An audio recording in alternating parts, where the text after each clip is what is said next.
Bonjour tout le monde, bienvenue sur French School TV. Aujourd'hui, on vous propose 10 proverbes français que vous allez pouvoir utiliser dans la vie quotidienne, dans la conversation ou dans un examen officiel de français pour montrer que vous avez un niveau avancé en français. Alors, si actuellement vous avez un niveau bas ou intermédiaire, ne vous inquiétez pas. Avec chaque proverbe, on va vous donner 2 exemples qui vont vous aider à bien comprendre quand et comment utiliser chaque proverbe. C'est parti? Allez, on l'attaque!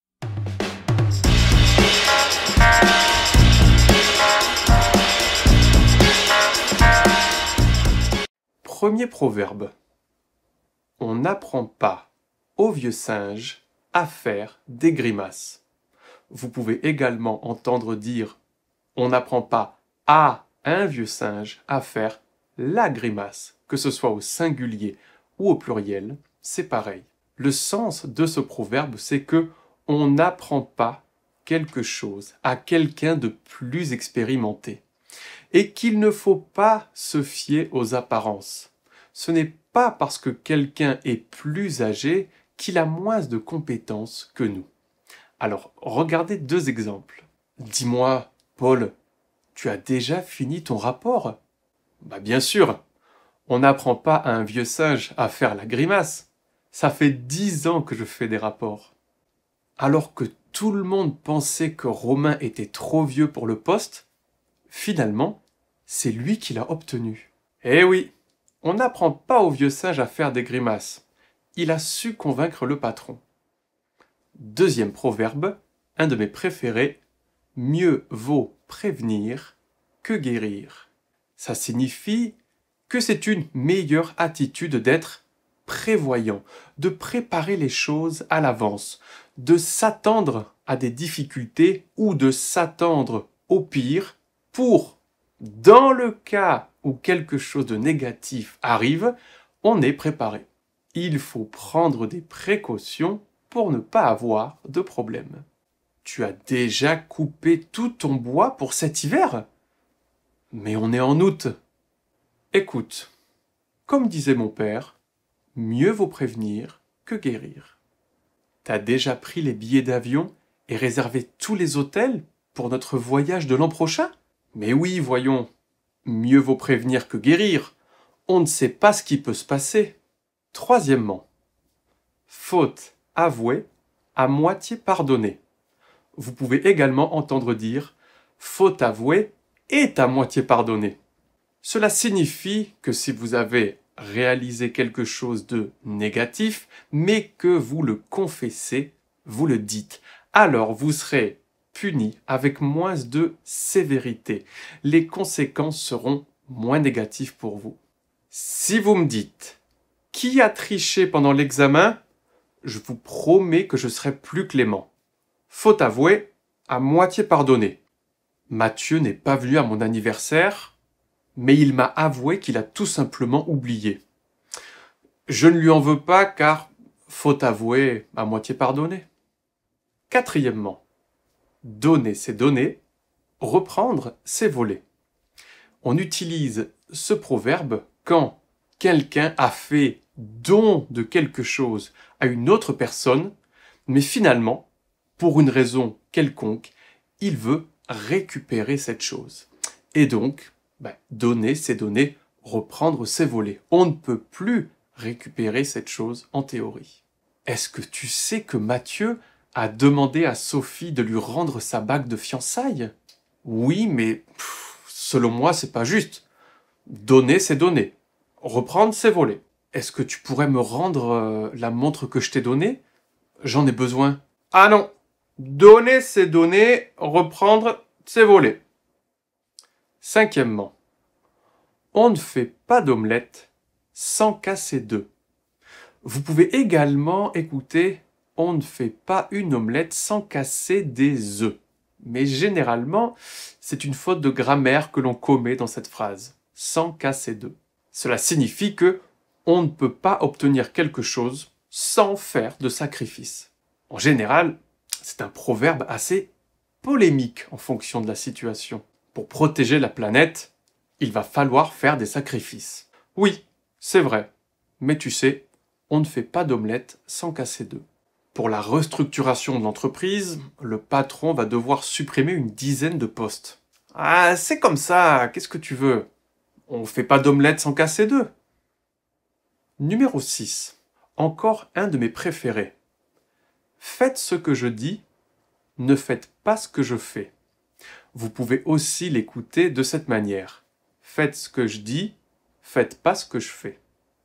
Ou faites ce que je dis, pas ce que je fais.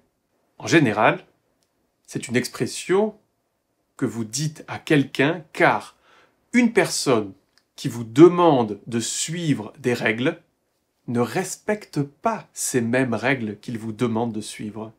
Dis-moi, Louis, c'est faites ce que je dis, pas ce que je fais, non? Je sais pas, pourquoi. Écoute, il nous a demandé de réduire nos vacances, mais il a prolongé les siennes. C'est un scandale.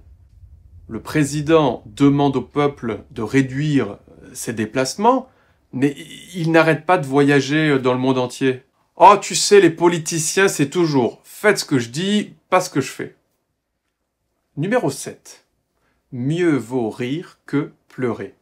Ou mieux vaut en rire qu'en pleurer. On utilise ce proverbe dans une situation négative, où quelqu'un est très triste. Et donc, c'est une manière de lui faire voir le bon côté des choses, de ne pas s'attrister pour rien. Ce n'est pas grave, c'est mieux de passer un bon moment plutôt que de se morfondre et broyer du noir. Globalement, on dédramatise un problème. Tu sais que j'ai raté mon examen d'ELF? Oh mais c'est pas grave, tu pourras le passer plus tard ton examen. Mieux vaut en rire qu'en pleurer. J'ai pas d'argent pour les vacances, alors je vais rester chez moi cet été. T'inquiète pas, ça ira, oui. On va trouver quelque chose à faire. Et puis, mieux vaut rire que pleurer. Numéro 8. L'espoir fait vivre. C'est un proverbe que les Français généralement utilisent de manière ironique. Quand quelqu'un espère quelque chose, mais on pense que c'est littéralement impossible. Réellement, cela veut dire qu'il ne faut pas baisser les bras, il ne faut pas se laisser abattre et continuer à lutter, continuer à espérer, à travailler. Marie est sûre que les travaux termineront dans une semaine. Oui, c'est ça. L'espoir fait vivre. Ah, j'aimerais vraiment bien décrocher le poste de directeur commercial. Mais oui, moi aussi. L'espoir fait vivre. Numéro 9. La nature fait bien les choses. En général, c'est un proverbe admiratif face à la complexité du monde et des choses. Tu savais, toi, que la transpiration sert à refroidir ton corps? Bah oui, la nature fait bien les choses. C'est fou quand même que la pluie vienne des nuages qui sont eux-mêmes l'évaporation de l'eau de mer. C'est dingue quand même. Oui, c'est fou, mais tu sais, la nature fait bien les choses. Numéro 10. Presque le dernier proverbe. On a une surprise pour vous à la fin. Un proverbe que j'adore. Il n'y a que les imbéciles qui ne changent pas d'avis. Les Français, on va le prononcer de la manière suivante. Il n'y a que les imbéciles qui ne changent pas d'avis. Cela signifie que nos opinions peuvent varier. On peut l'utiliser de deux manières.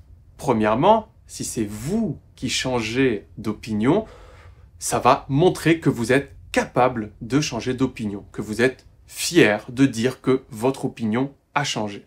Mais si on dit cela d'une autre personne, en général, c'est une personne qui est têtue et qui ne veut pas changer d'opinion. Et on pense que c'est stupide, alors on le dit. Mais qu'est-ce que tu fais dans un restaurant végétarien? Je pensais que tu détestais ça. Il n'y a que les imbéciles qui changent pas d'avis, non? Je n'arrive pas à comprendre pourquoi Paul ne veut pas me donner une deuxième chance. C'est incompréhensible. Ah, t'en fais pas. Il n'y a que les imbéciles qui changent pas d'avis. Et avant de terminer, on va vous donner un 11e proverbe, car c'est un proverbe que j'aime bien. Et c'est toujours bien d'avoir un petit peu de contenu extra. Le 11e proverbe aujourd'hui, c'est « Un homme averti en vaut deux ». Et encore une fois, on peut l'utiliser de deux manières différentes. Si je donne un avertissement à une personne et je dis « un homme averti en vaut deux », je fais comprendre à la personne que si elle ne fait pas ce que je lui ai demandé, il y aura des conséquences très négatives. À l'inverse, si une personne vous donne un avertissement et vous dites « un homme averti en vaut deux », vous faites comprendre à cette personne que vous avez bien compris l'importance de son ordre et que vous savez que si on ne le fait pas, les conséquences seront négatives. Chérie, c'est la deuxième fois que je te demande de faire la vaisselle aujourd'hui. Un homme averti en vaut deux. Est-ce que tu te souviens de ce que je t'ai dit ce matin? Oui, oui, oui, oui, oui. Ne t'inquiète pas, un homme averti en vaut deux. Et voilà, c'est fini pour aujourd'hui. Dites-moi dans les commentaires, est-ce qu'il y a un proverbe que vous connaissiez et que vous avez déjà utilisé? Est-ce que vous en connaissez d'autres et vous voulez les partager avec la communauté French School TV? Avant de nous quitter, n'oubliez pas de mettre un super j'aime et bien évidemment, abonnez-vous pour participer à nos cours de français en direct et gratuit sur YouTube et pour recevoir toutes nos vidéos. Avant de partir, vous pouvez regarder cette vidéo qui est vraiment super, cette liste de lectures pour vous aider à converser et pour vous abonner, c'est juste ici. Salut tout le monde!